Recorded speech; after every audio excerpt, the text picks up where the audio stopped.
Le discours du chef de l'État, Félix Antoine Tshisekedi Tshilombo, prononcé devant les deux chambres du Parlement réunies à Congrès, continue à susciter des réactions au sein de la classe politique congolaise. C'est le cas notamment du président de Ligue des Anamongo, Barthélemy Okito, qui s'est dit satisfait de tous les points évoqués par le président de la République dans son discours. Il s'agit notamment des exploits réalisés par des forces de la République avec l'appui des forces ougandaises en Ituri et dans le Nord Kivu, la réforme de la justice ainsi que les problèmes liés au vécu quotidien du peuple congolais. Nous soutenons son discours et nous avons aimé son discours, un très bon discours, je crois d'1h20, qui a pratiquement fait l'état de la situation de la RDC et même préconisé des solutions. Donc, très bien, nous soutenons les chefs, c'est une très bonne chose, et qu'ils continuent.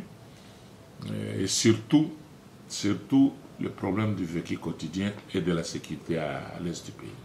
À propos de la CENI, le président de Ligue des Anamongo a félicité Didi Manara pour avoir répondu à l'appel du chef de l'État, invitant la classe politique qui traîne encore les pieds à déposer leur candidature en vue de compléter l'effectif requis du bureau de la Commission électorale nationale indépendante. Didi Manara, président du caucus des parlementaires du PPRD, a eu le courage de déposer sa candidature au poste réservé à l'opposition. Didier Manara a pris une décision courageuse. Il était le président du caucus, le député PPRD à l'Assemblée nationale. Pourquoi nous soutenons son courage? Par exemple, aujourd'hui au gouvernement, c'est grâce à l'AFDC de Bahati Lukwebo que nous avons un seul membre du gouvernement qui est du Maniema. Quand nous voyons la CENI, il n'y a aucun membre du Maniema. Donc, nous, Maniema, nous soutenons son courage. Parce qu'effectivement, il va occuper